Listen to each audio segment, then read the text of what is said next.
예, 안녕하세요. 부세알람의 10분 세금 이야기입니다. 예, 이번 시간에는 4월 5일 날 우리 주택임대 사업자 임대료 5% 증액 제한 관련된 내용이 좀 계속 좀 보도가 나오고 있고, 그 내용에 대해서 오늘 좀 간단히 좀 살펴보고, 그리고 제 의견하고 이제 어떤 식으로 이제 뭐 대처를 해야 된다고 해야 될까? 이제 그 내용에 대해서 한번 좀 살펴보도록 하겠습니다.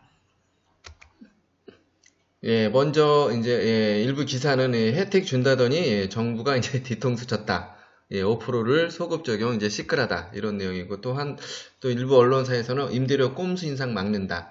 5% 상한율 우리 기존 세입자에도 적용한다. 뭐 약간의 이제 같은 내용이지만 좀 어감이 틀리죠.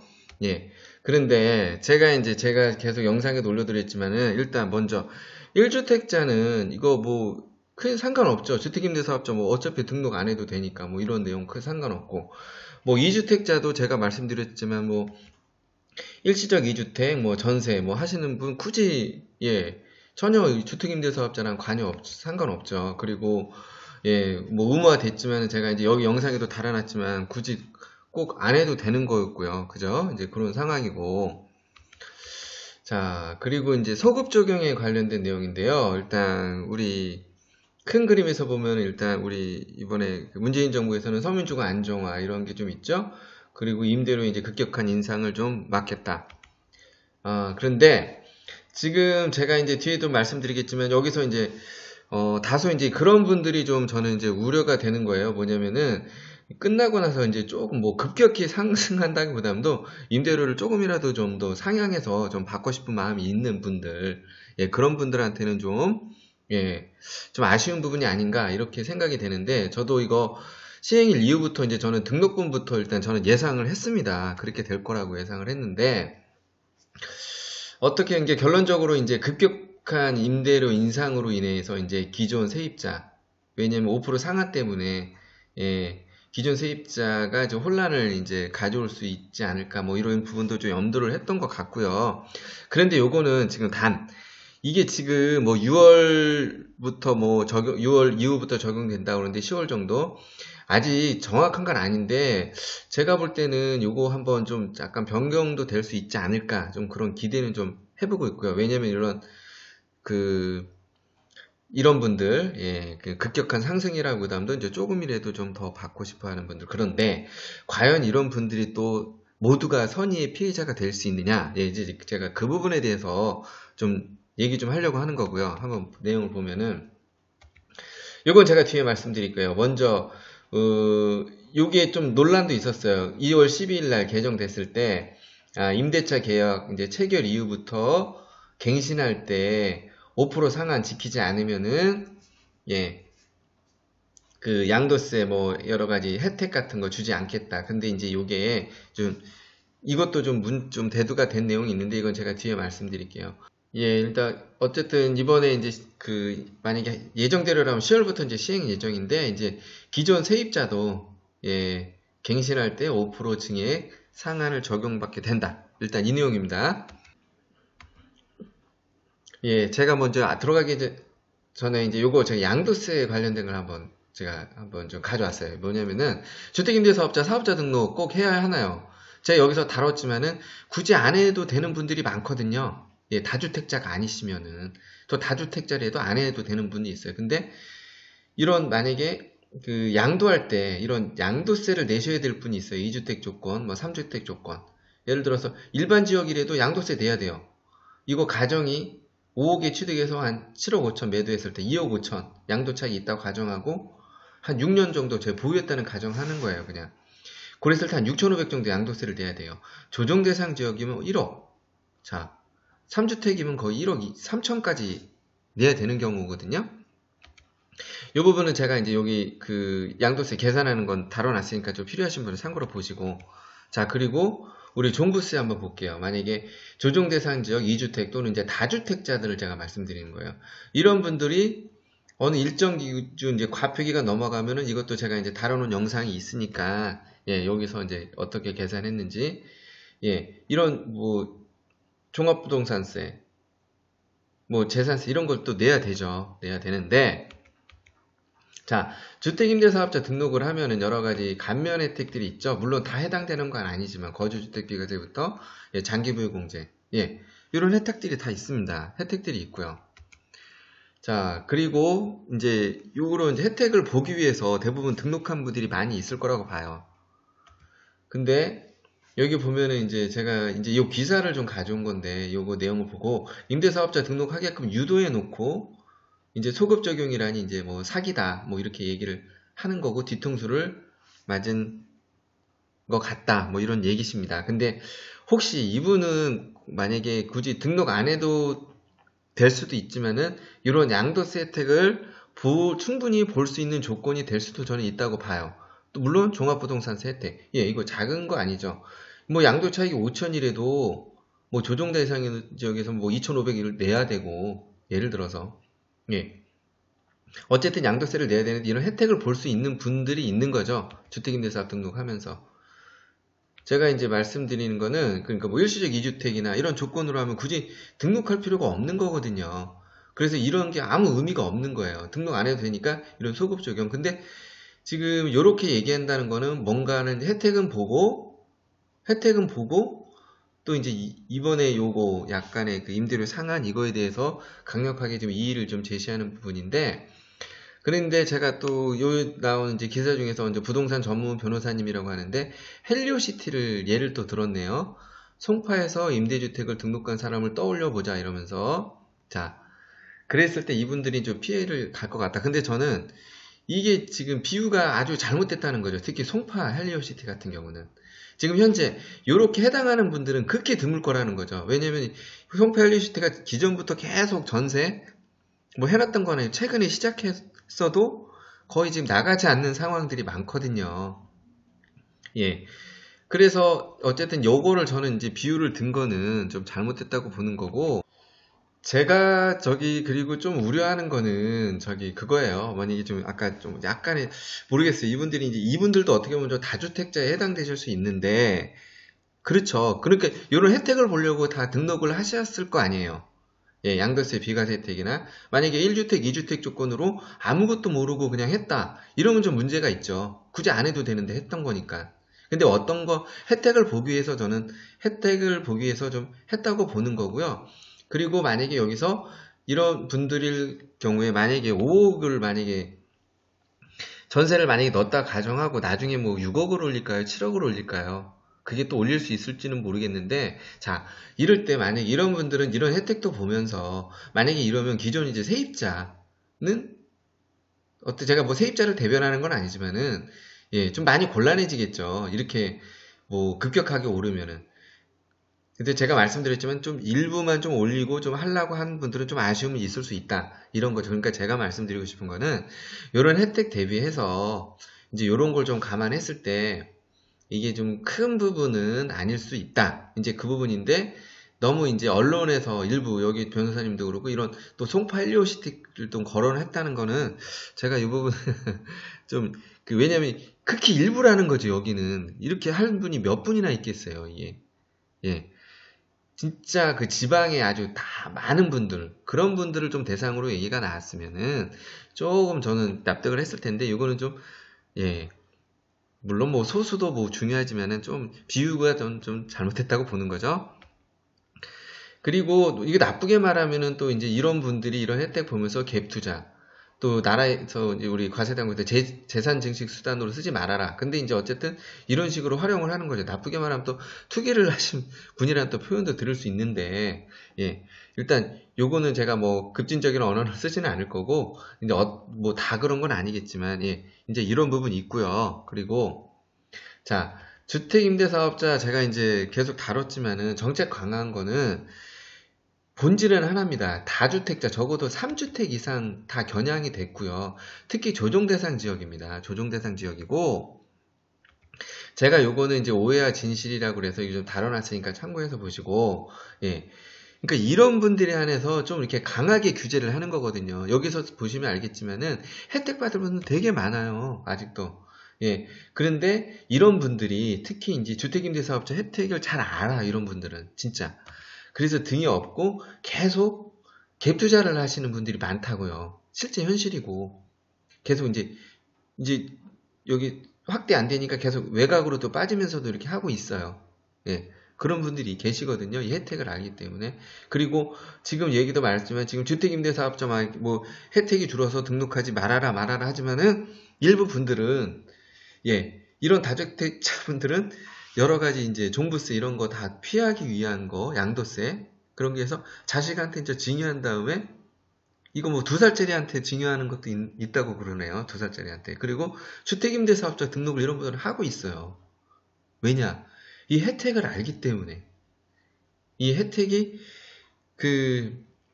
나중에 뭐 보유공제 혜택이라든가 이런 게 이제 어떻든 조건에 맞으면 이런 혜택을 이용할 수 있거든요. 그런데 이런 식으로 계속 하는 부분에 대해서 좀 겨냥했다고 보시면 되고, 그래서 또 나는 그런 사람이 아닌데 피해를 가느냐. 피해가 간다기보담도 조정 대상 지역도 그거예요. 추가로 계속 할 때마다 그거를 계속 제재하겠다는 거거든요. 그런 분이 아니시라면 아무 관련이 없어요. 또 비조정 대상 지역이면 또 이런 거랑 혜택하고 전혀 또, 기존 혜택 볼 수 있는 거 다 볼 수 있는 부분들이 있고요. 일단 그 내용은 보시면 내용을 좀 알 수 있을 거고요. 주택임대사업자 5% 인상 제한에 대한 이제 큰 틀은 뭐 정부 기조도 있겠지만 저도 이렇게 생각합니다. 서민주거 안정화라는 게 좀 큰 틀이 있거든요. 전에 이제 뭐 이렇게 전세 옮겨 다니신 분은 알겠지만은 진짜 뭐 그럴 때가 있었어요. 뭐 예를 들어서 전세 뭐 예를 들어 3억에 있는데 갑자기 이제 갱신하려는데 1억, 2억이 올라 버리면은 그런 경우도 있었고 이제 그런 거를 이제 최소화하자 이런 부분이 있는데, 자, 주택임대사업자 할 때 물론 다 모든 주택에 해당하는 건 아니지만 취득세, 재산세, 뭐 종부세 감면, 거주주택비과세, 보유공제 혜택 이런 거 있죠. 그런데 제가 보는 시각은 그거예요. 일단 저는 서민복지정책 일환 성격이라고 보는 거거든요. 이제 요거를 좀 도모하면서 이런 식으로 주택임대사 활성화를 좀 도모하면서 그 이유는 뭐냐면은, 자, 소득세라는 것은 버는 만큼 내는 구조가 있어요. 우리 근로자들을 그런 유리지갑이라고 하잖아요. 세금 꼬박꼬박 걷어가는데, 이런 부분에 대해서는 주택임대사 8가지 많이 좀 가려져 있었죠. 또 이런 걸 통해서 갭 투자도 많이 하시고, 그러니까 실제로 뭐 재산 좀 이렇게 증식하는 수단으로 많이 하시고, 또 나쁘게 표현하면 투기성으로 또 하시는 분들도 많이 있었고, 사고 팔고. 그런데 이제 이거를 좀 양성화하면서 저는 그거예요. 자, 주택임대사 등록하면 이제 이런 혜택들을 다 주겠다는 거죠. 뭐 심지어 또 임대소득세 감면 혜택도 있죠. 근데 덜 받는 대신에 나라에서는 요거를 일단 덜 받은 대신에 원래 이제 세금을 받아서 나눠주는 구조가 있을 수 있고요. 받아서. 근데 덜 받는 그 세금 대신에 아까 양도세 이런 혜택 많잖아요. 이제 주거 약자한테 좀 이렇게 좀 배분을 해준다. 직접 주는 건 아니지만은 요렇게 좀 배분을 해준다. 저는 이제 요런 좀 개념으로 좀 해석을 좀 하고 있습니다. 약간 의견은 틀릴 수 있겠지만. 그래서 저는 이제, 물론 이제 5% 인상 이거 제안하는 게 제가 아직 확실히 결정된 건 아니라고 했어요. 물론 통과는 됐지만은 이게 진짜 어떻게 이렇게 나올지 아니면은 제가 처음에 예상했던 대로 시행일부터 이제 소급을 할지, 왜냐면 이게 지금 논란이 많기 때문에 그렇다고 하고 설령 이제 이렇게 된다고 해도 제가 좀 보는 시각은 그래요. 주택임대사업자 등록을 하신 분들은 여러 가지 혜택 조건을 보고, 만약에 이 혜택 조건도 모르고 했다는 거는 그냥 문제가 있는 거죠, 이거는. 굳이 안 해도 되는데 했다는 것도 문제가 있는 거고요. 정확히 알지 못하고 했기 때문에. 그런데 문전 이 양도세나 이런 거 혜택 어떻게 보면 좀 많이 보는 거거든요. 뭐 종부세 혜택이라든가 필요할 때만 뭐 재산세 감면 혜택 이거 뭐 2가구 이상이면 되죠. 공동주택 뭐 이런 거 다 취득세도 감면 혜택 보신 분도 있고. 자, 그래서 이거를 뭐 내가 요거를 위해서 많이 급격하게 내가 올려서 그러려면 또 이거 갭 투자 개념밖에 또 안 되거든요. 그래서 그거를 또 이제 조정 대상 지역에 대해서는 강력하게 규제를 하고 좀 나온 거고요. 그렇게. 그러니까 저는 그렇게 봐요. 이거에 대해서 만약에 이런 혜택도 좀 감안하시고, 그리고 우리 세입자들 있지 않습니까? 그분들 그냥 만약에 진짜 뭐 우리 그 임대하시는 분이, 임대하시는 5천, 뭐 1억 올리고 싶겠지만은, 일반 거기서 진짜 그 급여 받고 생활하시는 분이 그거를, 자, 벌기가 쉬울까요? 그런 걸 좀 감당하기가. 예. 그러니까 한번 좀 상생하는 구조로 해서, 예. 좀 그랬으면 좋겠고, 제가 볼 때는 만약에 이런 부분이 적용된다고 해도 가장 큰 타격을 입으실 분들은, 아니면 계속 이제 주택임대사업자 이걸 제가 아까 말씀드렸죠. 그걸 뭐 혜택도 등이 없고 여러 가지 계속 갭 투자식으로, 예, 하려는 분들, 그거에 대해서 좀 그분들한테 좀 이것도 제한이 좀 깝깝한 내용이 될 수도 있다. 예, 그겁니다. 예. 아까 다시 말씀드리면 이게 확실히 또 이렇게 나올지는 모르고, 일단 그 시행일 이후 등록금부터 또 얘기가 나올 수 있으니까 그건 한번 지켜봤으면 합니다. 자, 그리고 우리 소득세법 시행령, 제가 이제 이 얘기는 뭐냐면은, 이것도 알고 계시는 분이 있었는지 모르겠는데 2월 12일 날 저기 개정돼서 제가 이것 때문에도 저도 많이 좀, 예, 난감했거든요. 왜냐면은 이 조항에 이렇게 나와 있어요. 그냥 주택임대차 계약을 체결하거나, 이 비과세 조건이거든요. 기존 계약을 갱신한 후부터 적용한다. 이 내용만 보면은 전에 얘기랑 좀 틀려요. 이게 뭐냐면은, 예를 들어서 2월 12일 지나서 기존에 만약에 그 세입자가 있었던 상태에서 만약에 재계약을 할 때요. 표준임대차 계약을 할 때, 이때 만약에 5% 이상을 늘리게 되면은, 요 조항으로 그대로 가면은, 소득세법으로 가면은 양도세 비과세 대상이 안 된다는 얘기거든요. 그래서 이게 좀 논란이 많았어요. 예, 논란이 많았는데, 결론적으로 이게 한 2월 25일인가? 예, 기획재정부 입장을 좀 발표를 했어요. 뭐냐면은, 예, 12일 이후 최초로 체결한 표준 임대차 갱신을 기준으로 한다. 이제 이렇게 나온 거예요, 이게. 왜냐면 여기 차라리 표준 임대차라고 처음에 최초 갱신 이게 써 있으면 되는데 이 문구가 없었기 때문에 이게 조세제한특례법하고 민간임대주택법하고 좀 상충이 됐던 거죠. 예, 어쨌든 근데 이렇게 해결이 됐어요. 일단 됐는데, 근데 이제 문제는 이제 이번에 소급 적용하는 내용이죠. 이제 소급 적용하는 내용. 그 이제 10월부터. 즉 이 얘기는 뭐냐면은, 자, 이거는 다 이제 이렇게 오케이 한다고 그랬는데 이제 여기서 또 막힌 거죠. 2019년 이제 10월부터 이 법안대로 그대로 가면은 이게 중요한 내용이에요. 이제 그 임대사업자로 자 등록하는 경우에 세입자가 있는 상태에서, 그러면은 이때 이제 10월 이후부터 만약 갱신하는 분들이 있죠. 그럴 때 5% 이제 증액을 하게 되면은 기존 거주주택 비과세 이런 거 종부세 혜택 없어진다는 거예요. 그러니까 이걸 유의하시라는 거예요.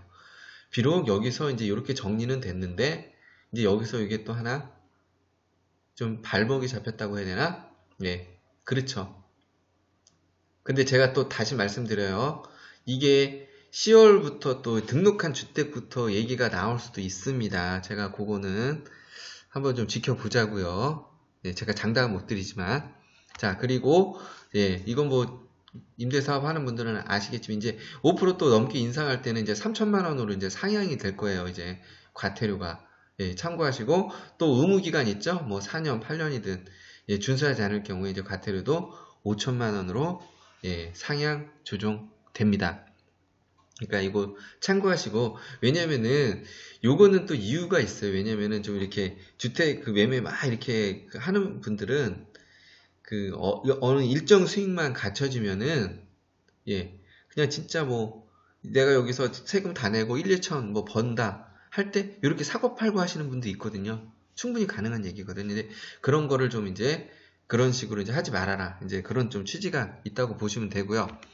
그리고 제가 앞서 말씀드렸듯이 뭐 다주택자 자식한테 뭐 증여한 다음에 주택임대사업 뭐 등록도 하고 있다고 그랬죠? 예, 실제 상황입니다. 그러니까 주택임대사업자 혜택을 정확히 아시는 분들은 오히려 좀 가지신 분들이 이 내용에 대해서 덜 많이 좀 알고 계신 것 같아요. 그러니까 지금 계속 딴 데서 하지 말아라 할 때 이런 분들은 이렇게 해서 이용을 한다고요, 지금. 계속. 예, 피해가면서. 예, 충분히 여기서 나중에 혜택 볼 게 많이 있기 때문에 그러는 거예요. 그런데 지금 여기 이걸 제가 한번 좀 달아드려야 될 것 같아요.